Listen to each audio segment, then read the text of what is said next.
I'm here with the new look Atlantis Leviathans, previous reigning world champions, now trying to reestablish that title with some new players.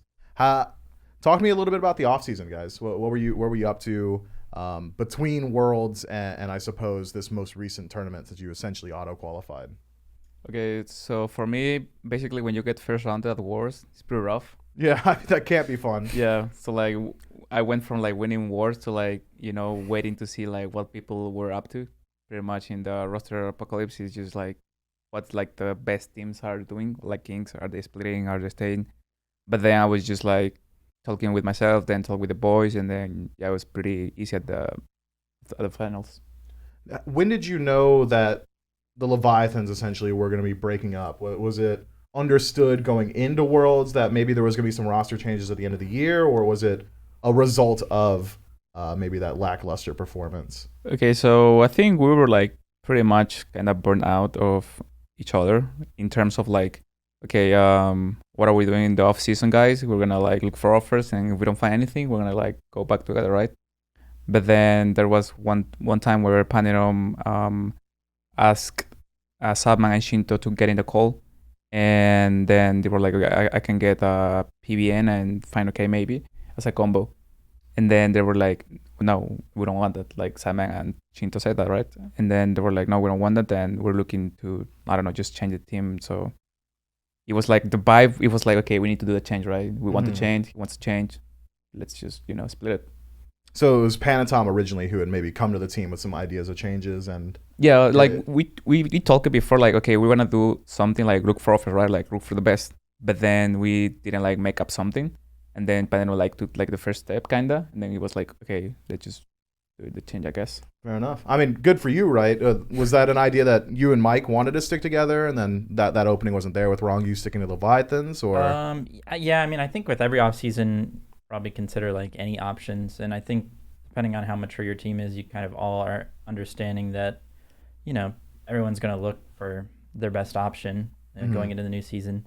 Even if you win, like I even think for Kings, like they could have considered options if they really wanted to, because it's a whole year, and even if you win, it doesn't necessarily mean that like you enjoyed your teammates or you enjoyed like the team atmosphere and stuff like that. Not saying that about the Kings with that, but just in general, that's I think a true statement. So, but yeah, we were kind of everyone was looking for options. Scream at first was kind of like the first one to go his separate way.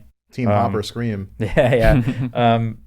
And like I was still willing to play with the boys because I really enjoy them, and I think they're good players. But also at the same time, I was just kind of weighing options and waiting for people's decisions on things. And Mike, I think, ended up going with the Dragons with like Laspera.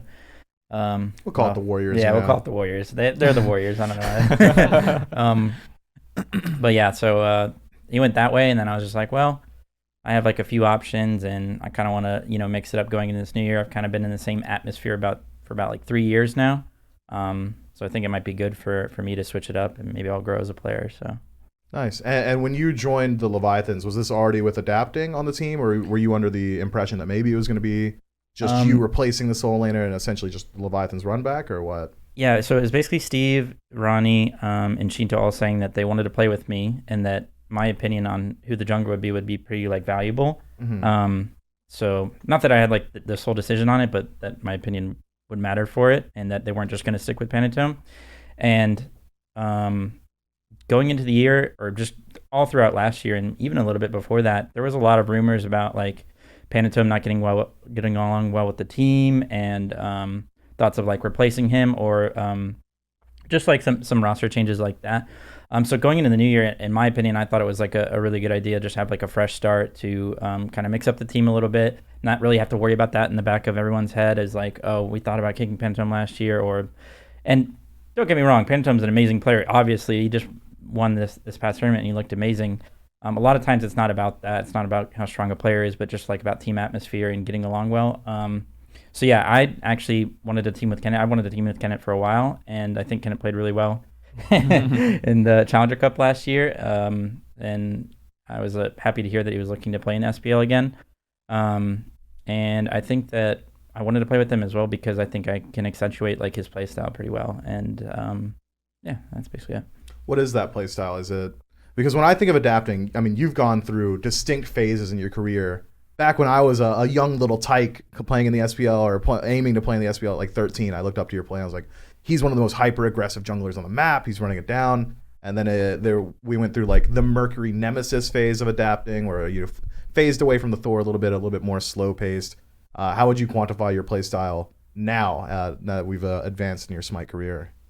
I mean, I think that it's dynamic. I wouldn't say that I always play the same way and I always like do the same thing. It's dependent on kind of what you've drafted your comp to do, and then I try and play to what I think the comp excels at. So like if I have a comp where I think, we can be aggressive, we can fight as much as possible, then I'd look to do that. And if it's a comp where like, okay, we're just trying to stall the game for as long as possible, in late game we're just gonna have like a massive advantage, then I try and do that. Fair enough. A play style that the Leviathans have been very used to for the last couple of years, going a bit longer. Adapting, can you talk to me a little bit about your break from the SPL? I believe it was 2 years since the last time you'd played in the SPL, or is it 3 now? Mm-hmm. Played SEC a bit, have really leaned into your stream career. What have you been doing with that time? Yeah, so first year I quit. I thought I was actually just gonna completely quit Smite. Mm-hmm. Because I was like so burnt out after the last year like in Radiance. Nobody quit Smite. And yeah, and I got back home, and then I don't even remember what happened, but there were like people wanted to like play SEC with me, and I was like, oh, maybe I should like think about it. And then I was like kind of starting to feel like playing again. It took like a week. The competitive itch, yeah. right? But like the break feels really good. Yeah, And you're like, then, but I miss But then it's like I kind of had like offers to play for like people that I think would have fun playing with, and I thought we're gonna be good too. So I was like, you know what, let's play.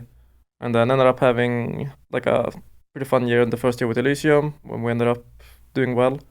And then the next year I wasn't sure if I was gonna play either, because I wasn't sure because I was like burnt out of Smite again. Like at the end of the year I was just like burnt, and I couldn't really get myself to play the game. Like I couldn't play ranked. I couldn't do like everything I did. Like I just really wasn't enjoying it. So I was like, maybe like that's it for me in Smite. Like maybe I'm just done now. Mm-hmm. And so I took like, what could it have been, like maybe like 7-8 months basically. It's a long break. Not really playing the game. And then the thing that kind of got me interested again was I got invited to play like for like Jesus tournament where it was like country. Oh yeah. The what was that called? It was like the World Cup. Yeah, exactly, like the World Cup. And so I played in that with like the Swedes, and like we didn't win anything, but it was just like fun to play again. And then I was like, oh, I'll try streaming for a bit. And then I streamed ranked for like a few weeks. And then I got the like... whole world rejoiced. Everybody in Smite, yes, yeah, like I streamed. And then like I had like a goal to like get them a MMR cap or something. And then I did that. And then I was like, okay, I'm done. and then I stopped again. And then I got offered later on in the year. Because luckily for me, I guess, Rapio ended up leaving his team in Highland Ravens. And he like wrote to me saying like I should take his spot, and then like Coast was telling me as well, so then I ended up joining that team.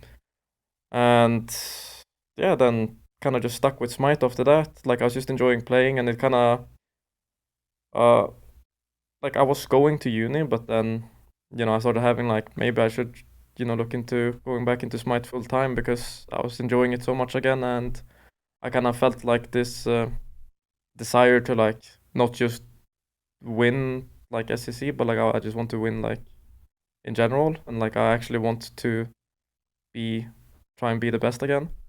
So that's why I kind of made a return. The King's back. Yeah. I remember explicitly the moment you put out that tweet. It was you in a suit saying a formal application for the SPL, and I said, man, he's gonna have a team by the end of the night. And I mean, maybe speak to that a little bit. How long did it take you once you had like put out your feelers and said, hey guys, I'm interested in playing SPL? Like, did this team offer come quickly? Did you have other offers, or was it Leviathans and you just snapped at it? I mean, I had some like offers, and I was like walking around talking to people, and like it's the after party, so like everyone's gonna be a little bit more like, oh, like we should do drunk. this. Yeah, drunk. Like everyone's just drunk, so like you don't really take anything to heart. Yeah. But then, yeah, like I was like Zap was talking a little bit, and he was like saying like there might be like an offer for Leviathans, and then I was like, you know, like that was like the one in my mind was like, oh my god, dude, if I get this, I'd be like that would be like super cool. And you got and it, I then guess. yeah, eventually I don't really know like how things played out, but somehow I ended up getting the spot, and you know I'm very very thankful for that, and you know hope to prove myself worthy of it. Well, the caster narrative around you is that it's not even about proving yourself anymore. I mean, what did I say the other day? I said adapting's like a max level character in Skyrim who's just doing side quests now. You know, I mean, you've got your rings, you've got it, and you've got the fans as well. I'm sure they're at your back.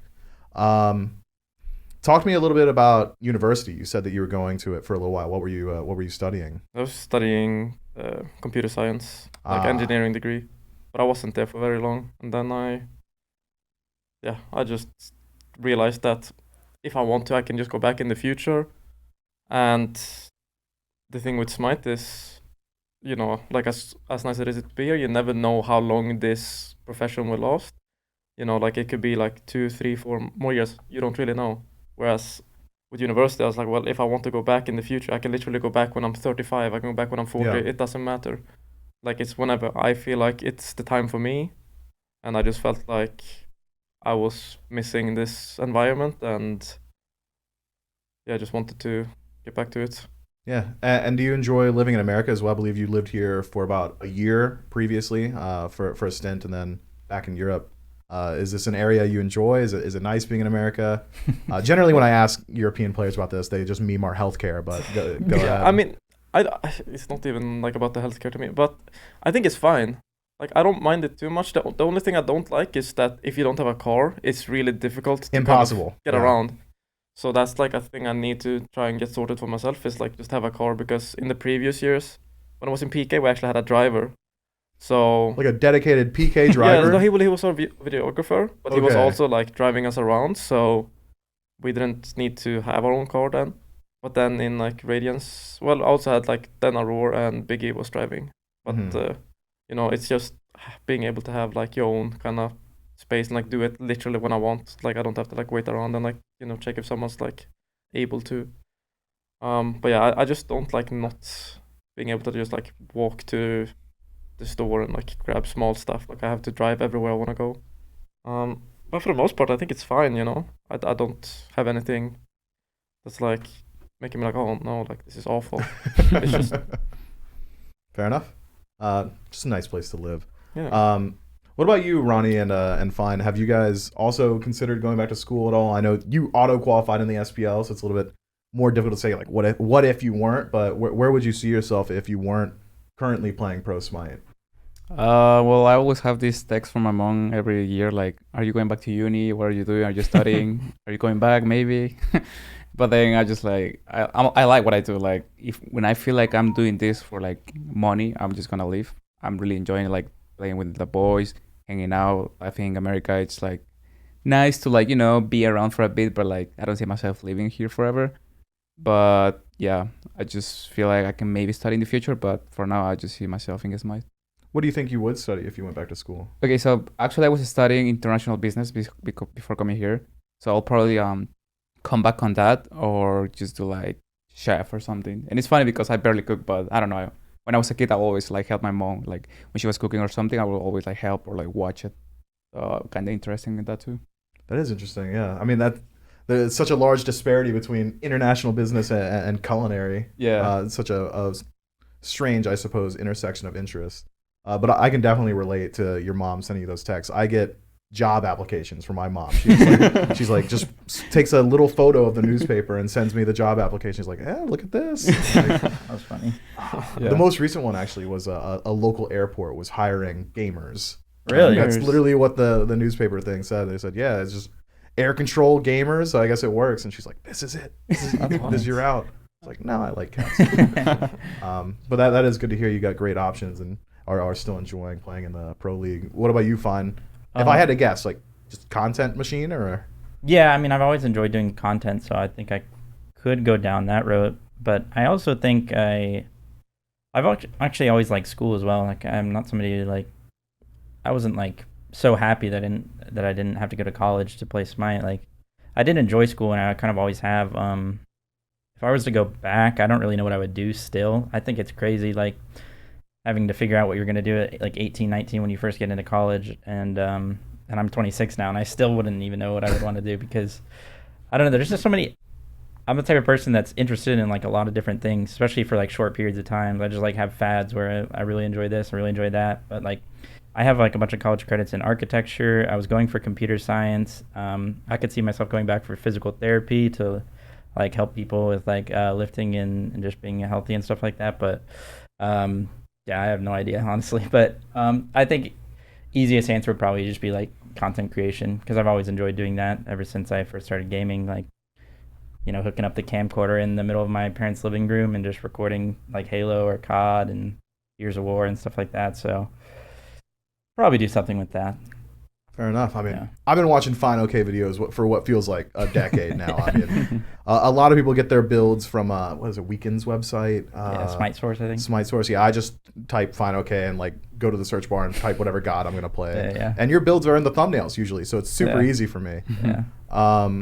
Talk to me, Fine OK, about what it's like adapting to this new team environment, or just adapting in general, I suppose. Because previously with the Jade Dragons, I mean, as understood by the fans and, you know, outside looking in, I can't speak to the actual dynamics of that team, but it was very jungle focused and support focused in calls, right? It feels like Scream and Mike were almost dominating the in-game leader role. Now that you've jumped over to the Leviathans, as I understand it, that's almost all ZAPMAN. Has that shifted your playstyle at all? Do you almost feel like incongruent in what you've been practicing for the last couple of years and now moving to this new style of team? Like, what are some of the growing pains?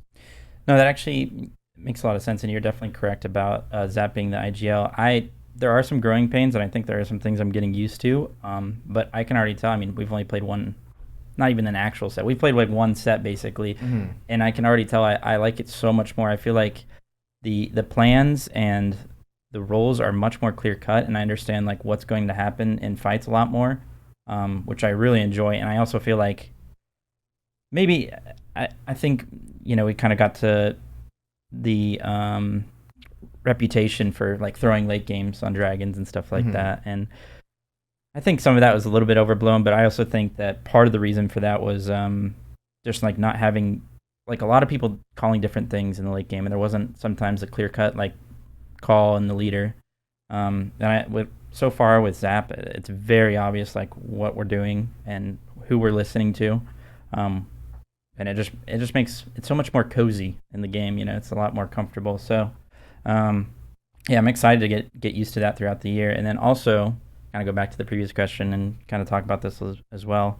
With Kenneth and the playstyle and everything like that, I feel like Kenneth was at his best with, like, obviously on energy and Epsilon and all that, when Raffer was going in and baiting for people, and Kenneth could play this style where he could hard carry. It's very hard to play Smite when it's very hard to carry the game when you're also, like, you're the one going in, you're making all the calls, and you're also trying to clean up and all that. There's, like, different roles that people should have. And I think that I'm pretty good at just getting in there and, like, holding W, blinking on people. So I think that I can accentuate Kenneth's playstyle in that regard. I also think that if we have a clear-cut leader in Zap, we have a good front line in me and Ronnie, and then we have people like Shinto and Kenneth to clean up and like, hard carry these fights, that I think will be basically unstoppable. So yeah, that's part of the reason I wanted to team with Kenneth, and kind of goes with the playstyle question. So fair enough. And do you agree with that? As Final K been, like, just creating a lot of space? Do you feel like adapting you've had to maybe step up in comms at all, or do you agree that, you know, ZAPMAN just kind of takes control and you can lean back and play your own game a little bit more so? I feel like I've stepped down a lot in comms, because, like, on the Highland Ravens, I was the one kind of making a lot of the macro decisions, kind of saying, like, where we should be, what we should be looking for, and then I've really been enjoying, you know, like, with Zap, he's very clear and very, like, confident in his calls, and then, you know, for the most, I feel like I agree with, like, the way he thinks, and it's very similar to the way, like, I would have called anyway.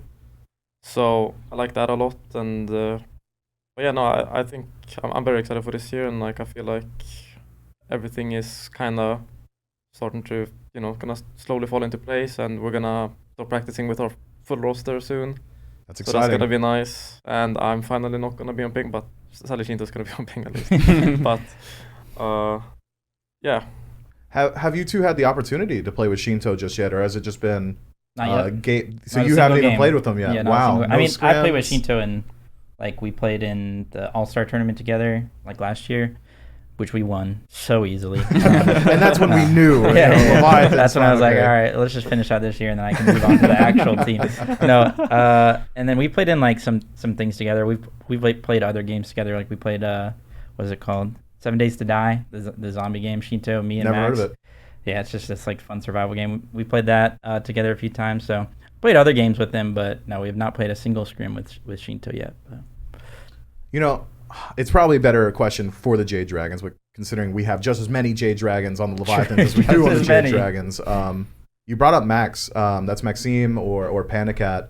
When did you know that he was going to step down, and did that almost play into your idea of the team needed a shake up or move around? Honestly, all of last year. You knew the entire year. Basically, yeah. Wow. I mean, his passion for the game has slowly dwindled. If you watch any of his streams, I'm sure you could surmise that. But He was getting angry towards the end there. yeah, and you know, I love Max, and he's like one of my favorite teammates ever, and he's like my best friend. But if for me to say it didn't affect like team environment and team morale towards the end, especially, I'd be lying. Like, especially with like Mike and stuff. Just when somebody shows up to scrims and you can just like I love canceling scrims because I like doing other stuff like Of content course. creation stuff. But I still enjoy being there with my team, and I still love like practicing and all that. But when somebody shows up and just doesn't want to be there and or at least doesn't want to be playing the game, it can be really bad for the team, and especially if they're not trying to learn about the game outside of scrims, trying to bring anything new. Just rolls up his scrims. He's like, "Hey guys, what's the ranked build?" Right? Yeah, basically. I mean, he still put in effort and everything like that, but you know, he'll be the first to tell you that he definitely was losing passion towards the end. So yeah, we kind of knew, at least towards the end for sure. We knew at the end of last year, but yeah, I think he wanted to take a break, and I think he needed to take a break.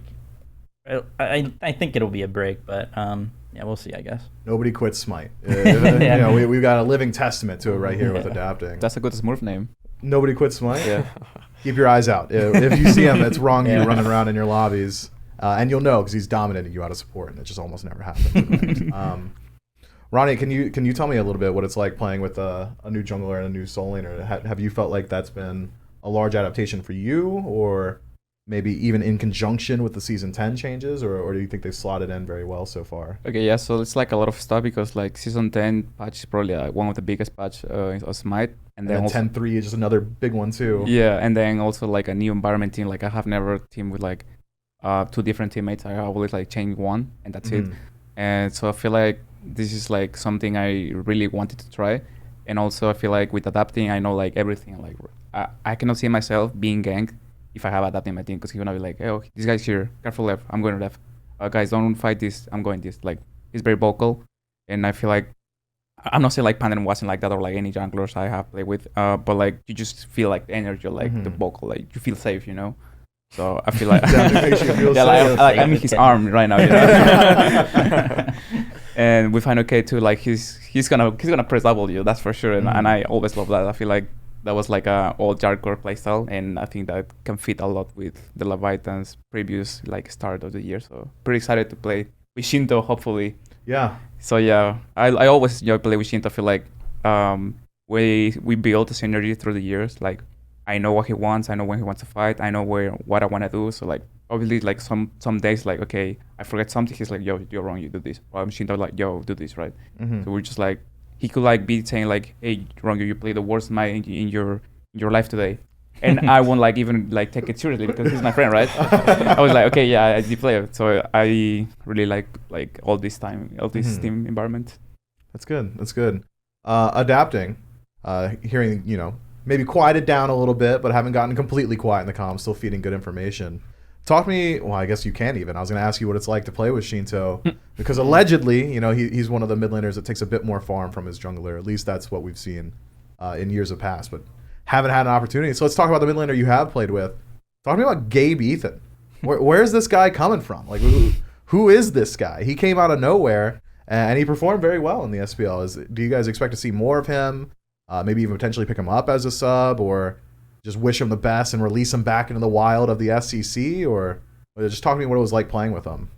Well, I think it was nice kind of surprise that like we managed to get someone that could sub and that actually did end up performing well. And he was, you could tell he wanted to do his best, and he was putting in effort in scrims. He was listening, and then he was like getting better as well in the scrims, getting more vocal.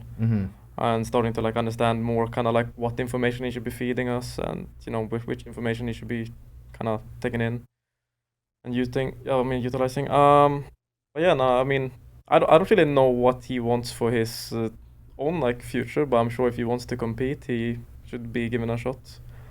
And I'm just thankful that he managed to come, and like he even flew to the studio here. I think that's like great of him to do. So all I can say is like very thankful to him, and whatever if he wants to be a sub, I don't really know. I could really speak on his behalf. I hope we see more of him. I mean, it was really last minute that we got him, and he even flew out like Kenneth said, which was really cool of him. But when he got here, he was like, "Does anybody have a mouse pad?" And like, like that's how. So like, and he still played so amazing. I mean, that first game he popped off on Thoth, and he was I'm just happy we didn't get like a dweeb to sub for us that was like, just being like, I don't know, just like raging and stuff. Because he's just such a nice guy, Gabe is. And that was kind of like the best thing we could ask for given this scenario. So, I hope we see more of him. We also got to use Angry for like, before we were using Angry just to sub for our scrims because we just needed somebody to actually get practice in. And Angry's also a beast. I think if that guy wanted to play in the SPL, he'd be like a top 4 mid laner like right away. So he was also really good. But yeah, Gabe was a blessing in more ways than one. Yeah, Angry was also in some SPL mid laners with Pin. I don't want to say names, but come on, say some names. Come on, it's scrims. Come on, come on. Benny Q. Oh, Benny! Wow. Okay. Shouts Benny. Sorry it happened. I'm glad that you bring up some EU SEC players because I want to talk to you a little bit about that adapting. You had a long time playing in the EU SEC before you came back to the SPL. Vaporish Coast jumps up with you. Do you see any more EU SEC talents making the jump anytime soon? Do you think anybody's ready now, or maybe some talent that just needs a little bit more cultivation? Who should we be keeping our eyes on? I mean, there's definitely players that are ready, but the issue is that they have like commitments outside of Smite that they're kind of enjoying, or like they enjoy SEC enough that they don't really see the need to make the move because they just don't really want to take it to that kind of level of seriousness where it's just like your full-time thing and that's kind of all you're doing. But there definitely is like a lot of good, strong players. And for players who are trying to make it, like you did see some of those players kind of playing like the qualifier here, like the year like you had, what's it called, like the team with like Pred, Davey, Sorpay, and like Konna. I mean, like Konna, I definitely think has potential. And I mean, most of those guys are like pretty decent, but I think they need a little bit more time maybe to get to like that full kind of level. But I'd say like all the top players in the EU SEC are more than capable of being SPL. Fair enough. And I mean, it almost goes without saying, considering results, but EU SEC, NA SEC, what are we thinking? I mean, come on. You've said enough. Vaporish Coast, he was on your team during Worlds. Did you have intentions of playing in the SPL with him and just team offers didn't shake out that way, or?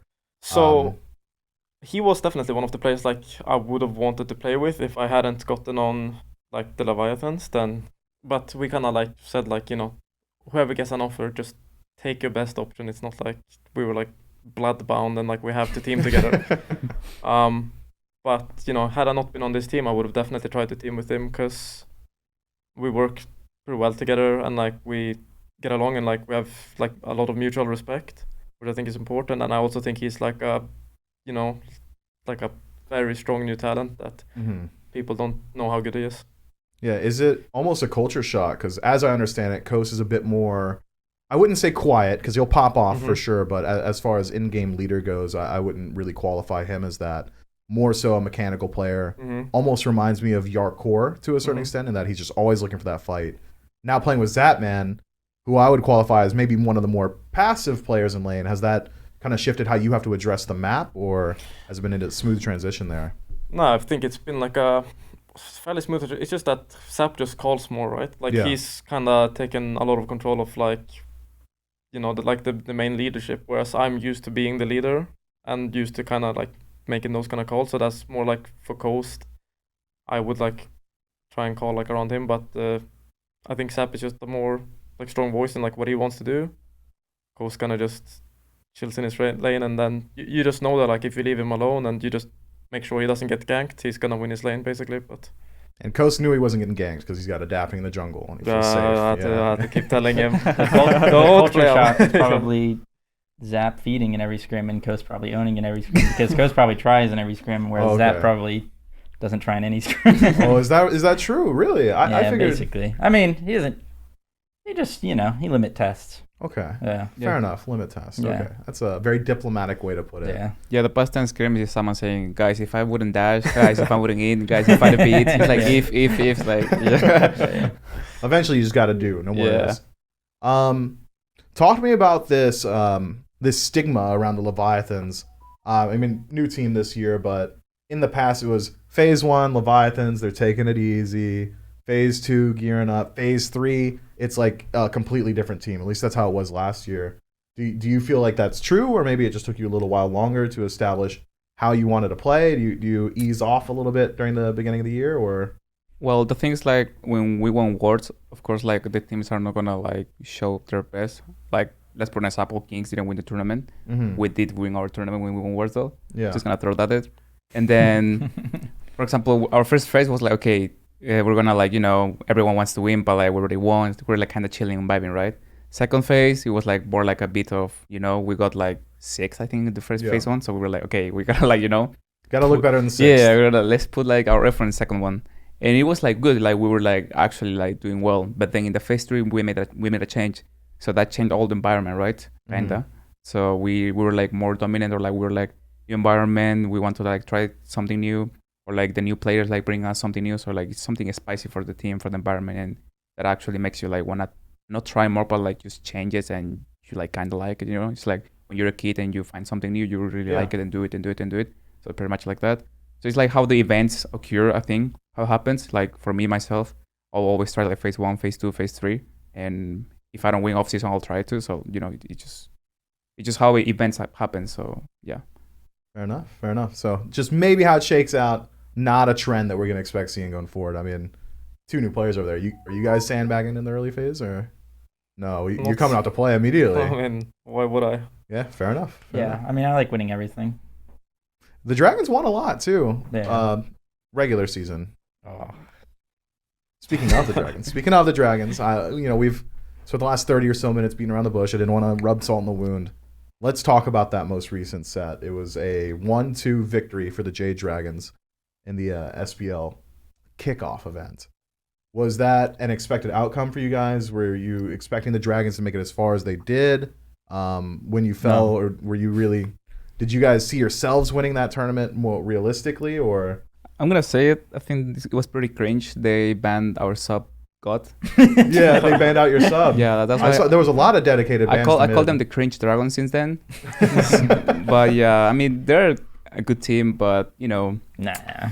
Nah. you don't do that to a sub, I wouldn't. Fair enough. What do you think, Fine? I mean, realistically, we weren't expecting like to win it just because of like kind of our situation, but Sub, 2 new players. yeah, and but I think we actually showed up and played pretty well. I think we, if we just fixed a couple mistakes in game 2, we probably just 2-0 that and end up playing the Hounds, who I think we probably had a good shot against. But yeah, I think it was a nice little warm up for the season, playing again in a few weeks, hopefully with our full roster, and I think we'll do well. And to answer your question, no, I don't think the Jade Dragons look good at all, and I didn't expect them to make it to the finals, but apparently they did. So I guess There it everyone is. sucks. There it is.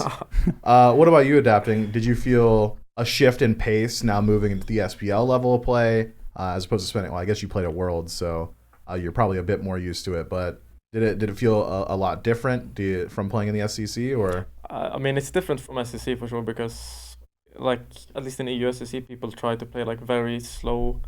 Oh, I know. calculated. I know. I mean, it sounds like you know, people are just not fighting on purpose, but people are just very careful with the fights they take. Whereas like in SPL or like it's just a little bit more like people are more willing to fight kind of anything. Yeah. But I mean the pace isn't like anything different. It's not like I've played SPL before. I know what it's like. It's not something I didn't expect, and also, you know, playing like 4 Worlds, this is kind of like the pace I was expecting it to be. And even when I was playing at Worlds, I felt like when I was playing with my team, then like we were kind of the ones in like making like the better macro over like the Kings back then. So I felt like, you know, it's nothing I'm not used to. Okay. And then I don't know if I was meant to say anything about the Dragons. I do think we should have 2 of them. I think that says enough in of itself. Talk to me a little bit about, I mean, you didn't get the opportunity to play against them, but the Oni Warriors and the pace of game that they elected to set. Do you think that's something that is going to have ramifications of the rest of the league? Is that something you look at and you say, okay, well, if they keep playing that pace, we're going to have to start essentially just running it down? Is that what you think 10-3 and Season 10 Smite is, or is that just the Oni Warriors came out, there really wasn't a grasp on the meta just yet, and that playstyle happened to win the day? Well, I think that their playstyle is just something they obviously developed themselves, and like something that just worked for them. I don't think they were like trying like a bunch of different playstyles and like, yeah, this is the one. Like this is how we play. I think they just kind of like played more like a ranked playstyle where they're just trying to take a lot of fights, and they're trying to be smart with the way they take their fights. You know, they know when they have these like small openings of being stronger, and they're just looking to find like a fight within that window, and they were just doing that really well.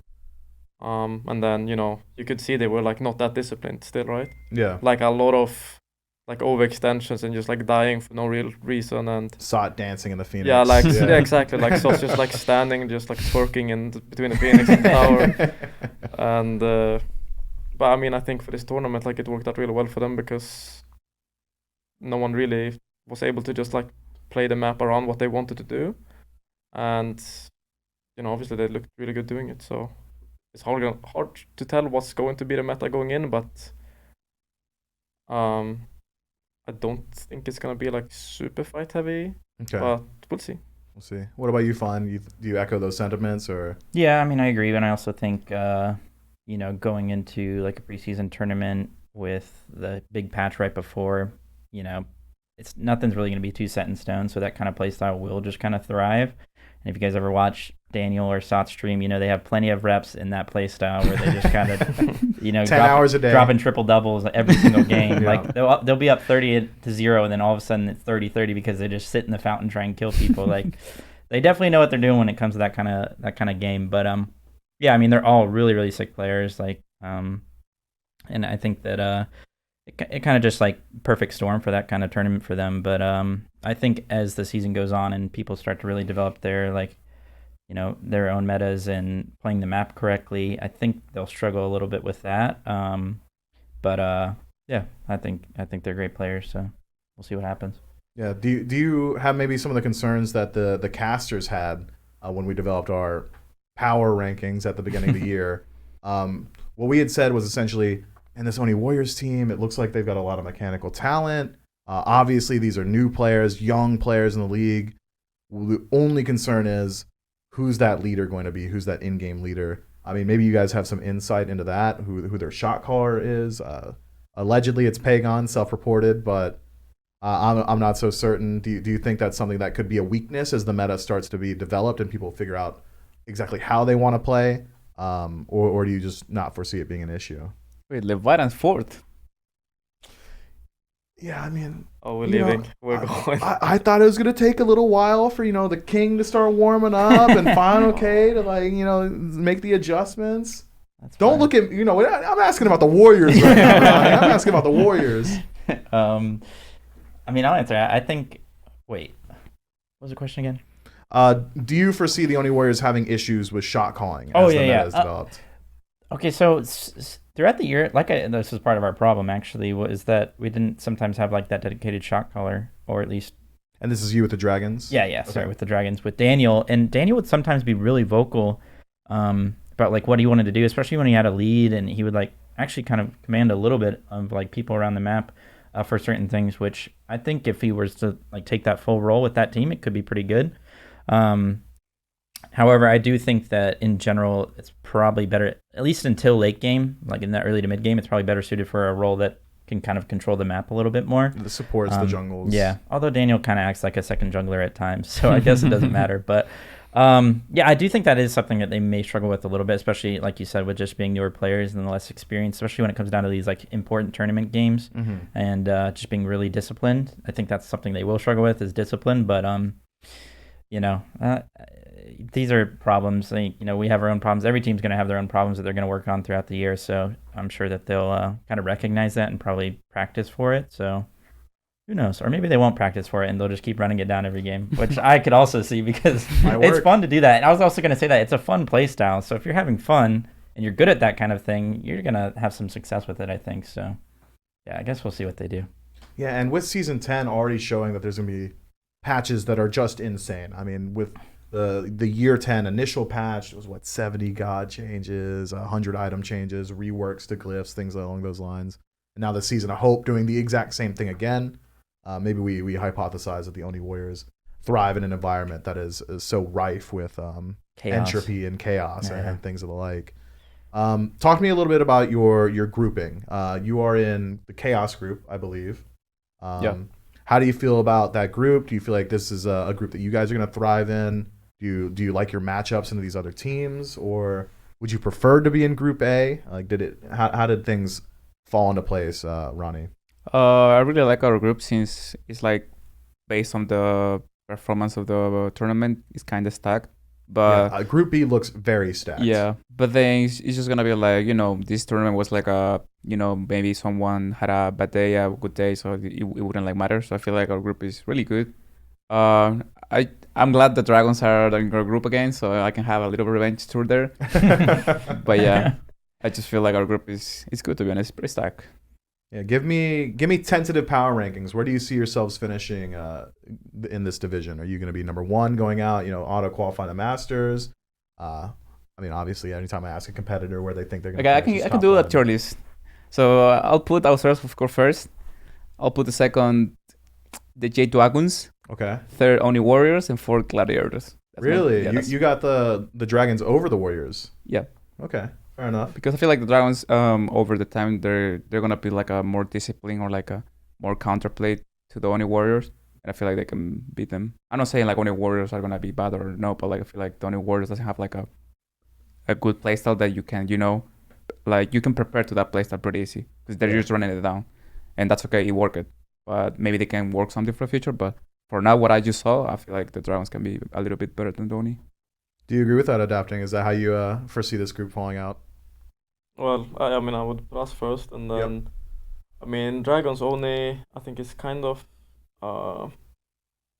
like, close right now. Definitely think the Onis, and then maybe the Dragons will get better. We'll see. I think for now I would put Oni, Dragons. I think that's... Okay. So far, the only thing we're agreeing on is Leviathans in 1 and Glads in last. Fine, okay, what about you? I got Glads in first. Wow. Leviathans fourth. Yeah, I got Onis third. We'll take second, and then Dragons definitely last. Oh, you're big down on the Dragons, huh? They're so bad. Their support is washed. We know that much. Guaranteed, of course. That's all that matters, I guess. You can't play when your support's not supporting, right? Talk to me a little bit about Group A, the Order Division, then. How do you see this one shaking out? Maybe even most particularly, what are your initial thoughts on the Hounds as one of the other newer teams to the league? I think they're really good. I think they're sick. Oath is popping off. Like, that guy's crazy. It's been a while since we've seen like a mechanical play in the SBF. I'm always down on like the whole mechanical narrative and stuff like that. But the way he like got that quadra kill on Thanos, should have been a Penta or whatever. Like that was a play that we haven't seen in a while where it was like that was actually like sick. Like that was cool to watch. It was good mechanics. It was really well played. And I don't think that really happens that often anymore. So that was cool. But yeah, I think they're sick. They have Coast, kind of talked about. I think he's a really good up and coming player. And originally people were saying that side was worse than our side and that our side was like super stacked. And I think there was a lot of recency bias about the preseason tournament. But I actually think our side is easier, and I think theirs is more stacked, in my opinion, at least. And I Really? think people are way too down on the Ravens, especially. I did like just even in like Twitch chat and stuff like that. People are like, "Oh, the Ravens definitely a bottom 3 team along with the Hounds and the Gladiators." I think it's easy to say Hounds and Gladiators just because they're the play-in teams, even Yeah. though they do show promise. But like for some reason, people are really down on the Ravens when I think, like I don't think Haddix has ever like had a losing like season. You know what I mean? At least regular season. Yeah. Like he's never been on a team that's like done bad in the regular season. And like Scream, I think was like top 3 jungler last year. So just them two alone, I think they can win games on their own. And yeah, I don't know. And the Bolts are always doing really well in the regular season. That's basically Bolts 2.0. So yeah, I don't know why people think that they're going to be bad. I don't know. Fair enough. You bring up the mechanics narrative. Yeah. At risk of blowing myself up and the rest of the casters, because I know we push it a lot. What do you mean by that? I've heard you guys talk about it as well on cast. How like, and you mentioned this is what we think. Like pros think that like everyone's up to a level, and then everything past that's just like team decision making, macro, positioning and stuff like that. I just think that when people play like flashy characters, they get this like, for example, Sot with Uller. Like he's a beast at Uller, and you can make cool plays with him and like great mechanics. I think when you see that, you're like, oh my gosh, this guy's so mechanically like gifted, and he's better than everybody else. I think that other players played that in SPL. Like if you saw Haddix play it, if you saw like Harry, maybe not Harry actually. Sorry, Brady. I just think if you saw other players play like that and actually like that play style, then you probably could say the same thing about them. Don't get me wrong. I think Sot's like a beast and everything, but I think it's a little overblown is all. I think that most pro players, like 99%, are up to like a certain point. And I also think that the other things are more important than the mechanics, like the macro and the team decision making and drafting. Yeah, exactly. Yeah. So like a lot of times, if your positioning is perfect, you don't even have to worry about the mechanics. You kind of just click a button in front of you. And the most important mechanic, in my opinion, is use of actives. The best use of actives, especially for carry players. How well they can actually beat Vegas. So, yeah, exactly. You got Zap, huh? Yeah, exactly. So, yeah, I think that's probably the most important mechanic to actually be good at. So. Yep, that is, for at least my money, I think that's how most teams differentiate themselves. Not to defend the casters or anything, but I have to now. When we talk about like Sot and Pagon and to an extent now Jake as well, when we say they're mechanical players, it's just that willingness to put themselves in awful situations. Maybe it's a lack of that macro you're talking about, but still somehow just by nature of how well they press their buttons, they weasel their way out so consistently, and that's, I think, maybe why we put that title on some of these players. It's just, it's hard to say, Fine OK is like the nastiest mechanical player, because every play you make, it feels like the majority of the time when you're winning is you just put yourself in a really good position. You need to land that one ability, and you do it every time. So it's decision making, I think, that differentiates you from like SOT. Like you're not going to be, how did you say it, adapting? Twerking between a Phoenix and a tower, at 15 minutes. Yeah. Twerk. So I think maybe that's where a bit of that conversation comes from as well. Fair enough, yeah. But I think that's about our time for today. But I'm going to continue stealing this bit from Dave because I think it's goofy. Give me one word, just a singular word, to describe the Leviathans. Adapting, can you please start us off? Water. Water. Wait, what? What was yours? His was water. Water. That's right. What do you got, Ronnie? Did he steal yours? Can I ask why water, though? Yeah, go ahead. No. He doesn't want to tell you. I'm sorry. Oh, okay. I'll say the Leviathans. Could be maybe alcohol. Well, now it's my turn. Can I ask why? We might be drinking some alcohol. Fair enough. Fine. What do you got for me? That's swag. And that just goes without saying. I mean, we all know about swag. Thank you very much for your time, guys. Thank you for sitting down with me. We'll be checking in plenty throughout the year. But stick around. We've got more coming up.